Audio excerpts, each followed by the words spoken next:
Yo ho ho and a bottle of rum. I watched Birds of Prey and the fantabulous emancipation of one Harley Quinn. Or as Warner Brothers changed it 1 week later after they found out the title was freaking stupid, Harley Quinn ... Birds of Prey. Yes, because why? Let me close the door real fast so you don't get the air outside noise. This movie is not a Birds of Prey movie. If you are a fan of the Birds of Prey, this movie is not for you. This movie is a Harley Quinn movie. This movie is all about making Margot Robbie look good. Huntress, Black Canary, Montoya, and Kate are all third-tier characters. Not even secondary characters. Third-tier characters. Because secondary are the completely wasted Victor Zsasz and Black Mask. These characters, who are biggies in the DC universe, villains at least in Gotham, were completely and utterly wasted. Just thrown away in trash.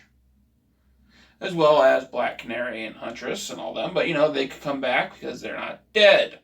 I'm not going to bother saying spoiler alert because who cares about this movie? This movie's bombing at the box office and no one gives a shite about it.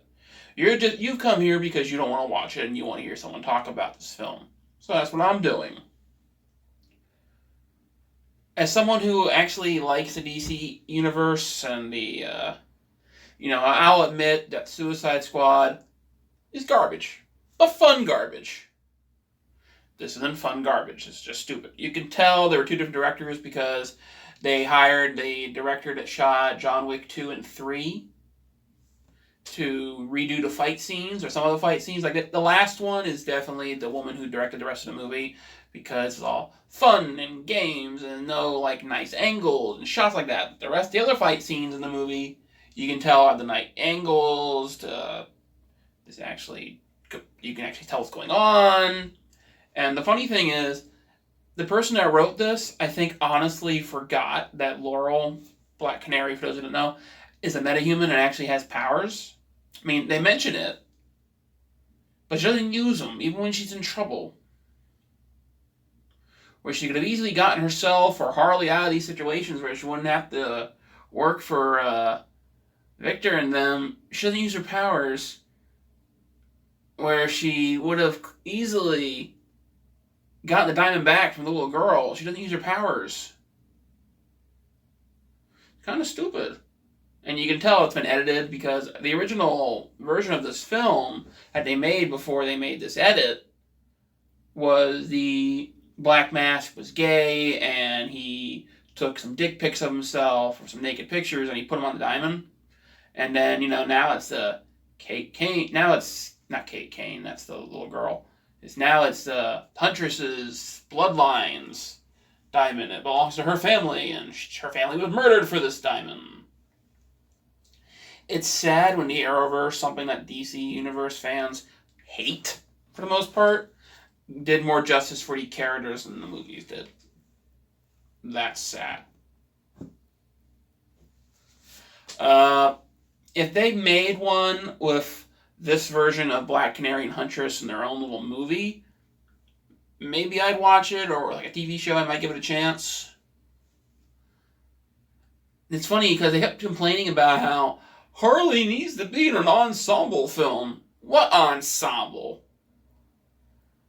Like the last 20 minutes of the movie is when the team gets together, but they're not really a team. It's not earned. They act like they've been a team the whole movie, but it's not earned whatsoever.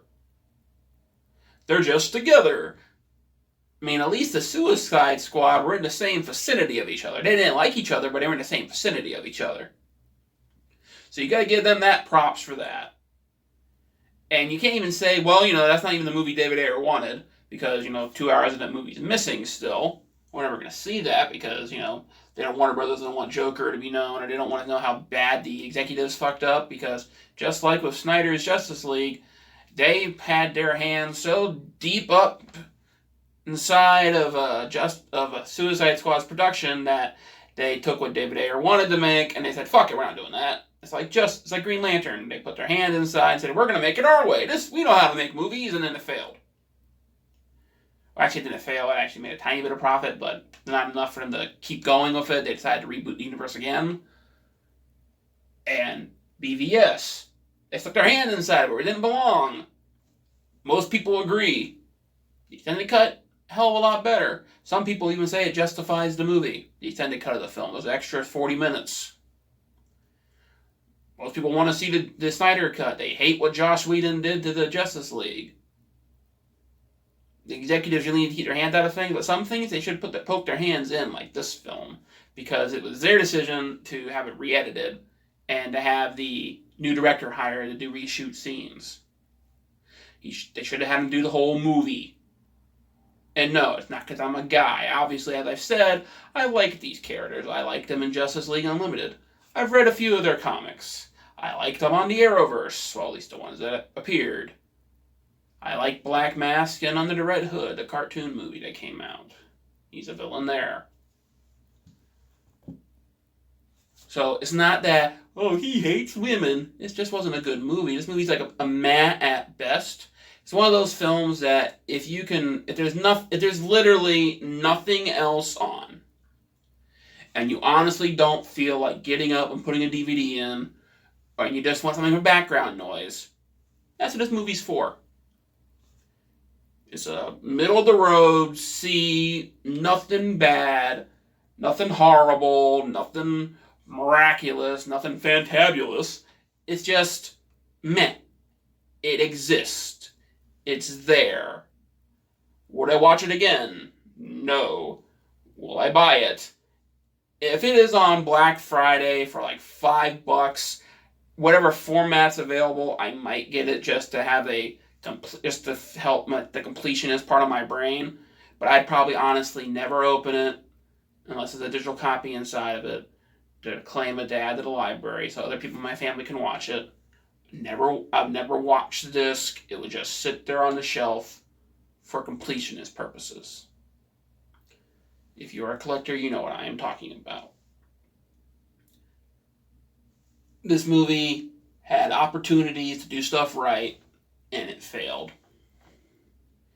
And the marketing department, don't even get me started on that. The marketing department went all out trying to say this was a woke feminist film, when there are maybe a tad moments that could be read as that, but it's not like in your face like Batwoman does on the CW or Supergirl does on the CW.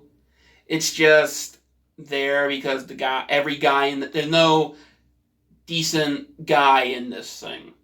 They're all assholes or dumbasses or evil, like complete evil. There's nothing redeemable about any male that's in this movie. And you can tell some of the scenes where the director probably put her foot down like, no, you have to keep these scenes in, because the scene makes no freaking sense in the price of the movie.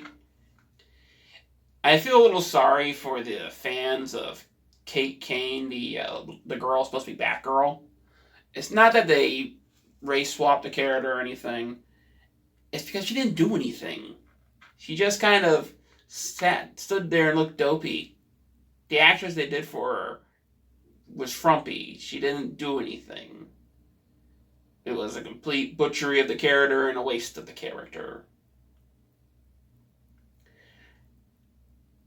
I'll give it a C, and that's about it. Did you watch this movie? If you did, was it Sailing the Seven Seas like I did, or was it going to the theater? And the funny thing is, my tickets are free. Just let that sink in. My movie tickets are literally free, and I still sail the Seven Seas to watch this movie. Thanks for watching, and see you next time.